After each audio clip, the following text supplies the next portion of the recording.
Hello everyone, स्वागत है आप सभी लोगों का आज के फिर से नए विश्लेषण में। हम बात कर रहे थे एनसीईआरटी के संदर्भ में, जिसमें हम भूगोल पे बात कर रहे थे।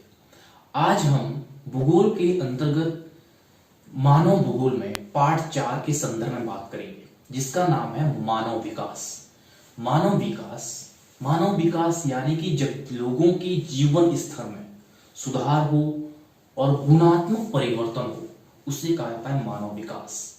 मानव विकास को समझने से पहले इसमें दो शब्दावली है, वृद्धि और विकास। वृद्धि यानी कि जब संख्यात्मक या मात्रात्मक परिवर्तन हो, उसे कहा जाता है वृद्धि। और विकास जब संख्यात्मक या मात्रात्मक परिवर्तन के साथ साथ गुणात्मक परिवर्तन हो, उसे विकास कहा जाता है। हालांकि विकास और वृद्धि दोनों ही में परिवर्तन होता है। इसको अच्छी तरह से समझने के लिए हम एक उदाहरण द्वारा समझने का प्रयास करेंगे। माना दो परिवार किसी व्यवसाय में कार्यरत है, यानी कि किसी व्यवसाय में कार्यरत है। पहला परिवार आय अर्जित करता है पहले महीने 8,000 रुपए और दूसरा परिवार आय अर्जित करता है 8,000 रुपए। दोनों परिवार समान आय पहले महीने अर्जित करते हैं और दूसरे महीने पहला परिवार 10,000 रुपए आय अर्जित करता है और दूसरा परिवार भी दूसरे महीने 10,000 रुपए आय अर्जित करता है। तो इस तरह से हम यहां पे ये देख सकते हैं कि इन दोनों परिवारों में परिवर्तन हुआ है आय में। पहले महीने की तुलना में अगले महीने में आय में वृद्धि हुई, यानी कि मात्रात्मक या संख्यात्मक वृद्धि हुई है। आय में इन दोनों परिवारों में मात्रात्मक या संख्यात्मक वृद्धि हुई है। अब ये दोनों परिवार विकास के विभिन्न पैमानों पर अलग अलग खर्च करते हैं। दोनों परिवार, माना पहला परिवार खर्च करता है स्वास्थ्य पर और रोजमर्रा की जरूरतों पर खर्च करता है, जिसमें रोटी, कपड़ा, मकान और भविष्य की बचत करते हुए वह कुछ हिस्सा आय का बचत कर लेता है। जबकि दूसरा परिवार खर्च करता है शिक्षा, स्वास्थ्य और रोजमर्रा की चीजों पर खर्च करता है, जैसे रोटी, कपड़ा, मकान, इस तरह से वो खर्च करता है। और दूसरा परिवार बचत नहीं कर पाता है क्योंकि वो आय का पूरा हिस्सा खर्च कर जाता है। तो इस तरह से ये कहा जा सकता है कि दूसरा परिवार पहले परिवार की तुलना में ज्यादा विकसित है। वो क्यों विकसित है? क्योंकि वह विकास के ज्यादा पैमानों पर खर्च करता है, इसीलिए वह ज्यादा विकसित है पहले परिवार की तुलना में। वो कैसे है? क्योंकि पहला परिवार जो खर्च करता है वो खर्च करता है स्वास्थ्य पर और जीवन स्तर पर, यानी कि रोजमर्रा की चीजों पर, और कुछ हिस्सा बचत कर जाता है। जबकि दूसरा परिवार खर्च करता है, भले ही वो बचत ना करे, वो खर्च करता है शिक्षा पर, स्वास्थ्य पर और रोजमर्रा की जरूरतों पर। तो इस तरह से दूसरा परिवार पहले परिवार की तुलना में ज्यादा विकसित है।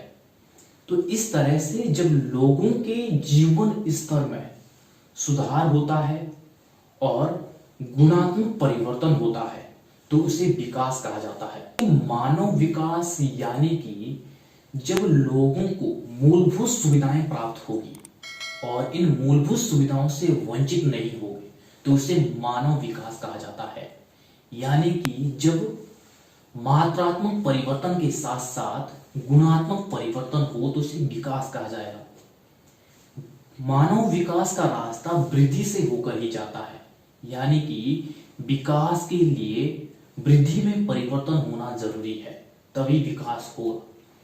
तो इस तरह से मानव विकास के 4 स्तंभ भी है, जिसके बिना मानव विकास की कल्पना नहीं की जा सकती है।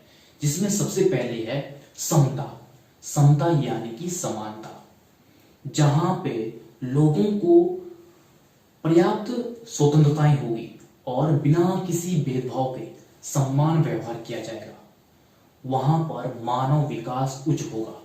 यानी कि लोगों के साथ बिना किसी भेदभाव के समान व्यवहार किया जाए, तो वहां पर मानव विकास उच्च होगा। दूसरा है सतत पोषणीयता। सतत पोषणीयता यानी कि संसाधनों का प्रयोग इस तरह से किया जाए ताकि उनका प्रयोग भविष्य में भी किया जा सके, यानी कि संसाधनों की महत्वता को समझते हुए संसाधनों का प्रयोग किया जाए। पर्यावरणीय संसाधनों का प्रयोग इस प्रकार से किया जाए ताकि उनका प्रयोग भविष्य में भी किया जा सके, जिससे मानव विकास दीर्घकाल तक हो सके।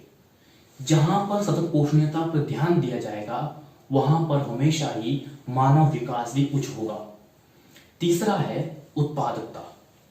उत्पादकता यानी कि वस्तुओं एवं सेवाओं का उत्पादन। जहां पर जिस देश पर जिस समाज में उत्पादन अधिक होगा वहां मानव विकास भी उच्च होगा। यानी कि उत्पादन कार्यशील जनसंख्या करती है। कार्यशील जनसंख्या यानी कि जिनकी उम्र 15 से 59 वर्ष होती है वो उत्पादन करती है। उत्पादन कब बढ़ेगा? जब लोग स्वस्थ हो गए, शिक्षित हो गए, यानी कि लोगों के पास क्षमता होगी, कार्यकुशल हो गए, तभी उत्पादन बढ़ेगा। तो इसके लिए जरूरी है कि जब शिक्षा और स्वास्थ्य का पर्याप्त विकास होगा तभी ही उत्पादन बढ़ेगा। जिस समाज में, जिस देश में उत्पादन अधिक होगा वहां पर मानव विकास भी उच्च होगा। चौथा है सशक्तिकरण। सशक्तिकरण यानी कि अपने विकल्पों को चुनने में सक्षम। यानी कि जो लोग कमजोर है, यानी कि महिलाएं, आर्थिक एवं सामाजिक रूप से पिछड़े लोग जो असक्षम है उन्हें सक्षम बनाया जाए। जिस समाज में उन्हें सक्षम बनाया जाएगा उस समाज में मानव विकास हमेशा ही उच्च होगा। वो कब संभव होगा? जब लोगों में जागरूकता होगी, शिक्षा का पर्याप्त विकास होगा, तभी ये संभव हो पाएगा। यानी कि जब लोगों को सशक्त किया जाएगा तो मानव विकास हमेशा ही उस समाज में उच्च होगा। तो इस तरह से मानव विकास के 4 स्तंभ है जिसके बिना मानव विकास की कल्पना नहीं की जा सकती है। जहां पे ये 4 स्तंभ में से कोई एक स्तंभ कमजोर पड़ जाए वहां पर ये मानव विकास की छत है ये कमजोर पड़ जाएगी, ये गिरने लग जाएगी। तो इसी तरीके से मानव विकास के ये प्रमुख 4 स्तंभ को मजबूत करना बहुत जरूरी है, तभी मानव विकास उच्च होगा। अब ये जो मानव विकास हुआ है इसको मापा किस प्रकार से जाए, यानी कि मानव विकास को किस प्रकार से मापा जाए। इसमें इसके लिए मानव विकास को मापने के लिए 4 प्रमुख उपागम है, यानी कि मानव विकास के प्रमुख 4 उपागम है जिसके द्वारा मानव विकास को मापा जाए। जिसमें सबसे पहले है आय उपागम। ये आय उपागम मानव विकास को मापने का सबसे पुराना तरीका है, यानी कि इसमें मानव विकास को आय के आधार पर मापा जाता है। यदि लोगों की आय अधिक होगी, आय में वृद्धि होगी तो मानव विकास उच्च होगा। यदि लोगों की आय में वृद्धि नहीं होगी, लोगों की आय कम होगी तो मानव विकास निम्न माना जाएगा। तो यदि लोगों की आय के आधार पर मानव विकास को मापा जाएगा तो उसे आय उपागम कहा जाता है। दूसरा है कल्याण उपागम। कल्याण उपागम यानी कि लोकहित कार्य। यदि लोकहित कार्यों के आधार पर मानव विकास का मापन किया जाएगा तो उसे कल्याण उपागम कहा जाता है। लोकहित कार्य इस सरकार के द्वारा किए जाते हैं। इन लोकहित कार्यों में स्वास्थ्य, शिक्षा, सामाजिक सुरक्षा, संचार, सड़क यानी कि परिवहन, इन सब का विकास लोकहित कार्य कहा जाता है। यानी कि इनका कार्य सरकार द्वारा किया जाता है। इसमें लोग प्रतिभागी नहीं होते हैं, लोग इन सुविधाओं का लाभ उठाते हैं, इनका उपभोग करते हैं।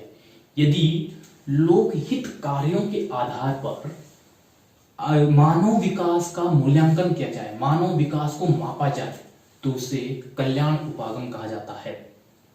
तीसरा है न्यूनतम आवश्यकता उपागम, यानी कि न्यूनतम आवश्यकता उपागम, यदि न्यूनतम आवश्यकताओं के आधार पर मानव विकास को मापा जाए तो न्यूनतम आवश्यकता उपागम कहा जाता है।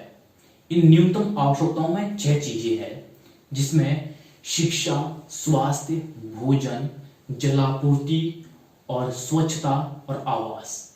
इन आधारों पर यदि मानव विकास को मापा जाए तो उसे न्यूनतम आवश्यकता उपागम कहा जाता है। चौथा है क्षमता उपागम।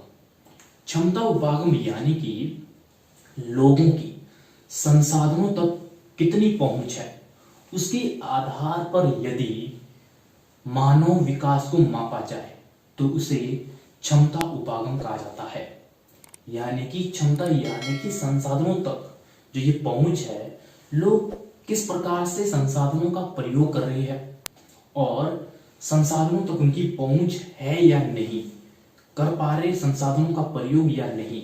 तो अगर इस प्रकार से मानव विकास को मापा जाए तो उसे क्षमता उपागम कहा जाता है। तो इस तरह से मानव विकास को मापने की ये 4 प्रमुख विधियां हैं। अब हम इस पाठ के सबसे लास्ट में मानव विकास सूचकांक यानी कि HDI, ह्यूमन डेवलपमेंट इंडेक्स, इसको जानेंगे कि ये क्या है। मानव विकास सूचकांक एक मानव विकास को मापने का एक पैमाना है, यानी कि मानव विकास को मापने का एक पैमाना है ह्यूमन डेवलपमेंट इंडेक्स, जो कि 0 से 1 के बीच है। ये पैमाना 0 से 1 के बीच तैयार किया जाता है। यदि कोई देश 1 के जितने समीप होगा तो मानव विकास उतना ही उस देश का उच्च होगा। यदि कोई देश 0 के समीप होगा तो मानव विकास उतना ही निम्न माना जाएगा। तो इस तरह से मानव विकास सूचकांक है। इसे स्वास्थ्य, शिक्षा, संसाधनों तक पहुंच और जीवन स्तर, इसके आधार पर तैयार किया जाता है ये मानव विकास सूचकांक। तो इस तरह से ये मानव विकास सूचकांक है।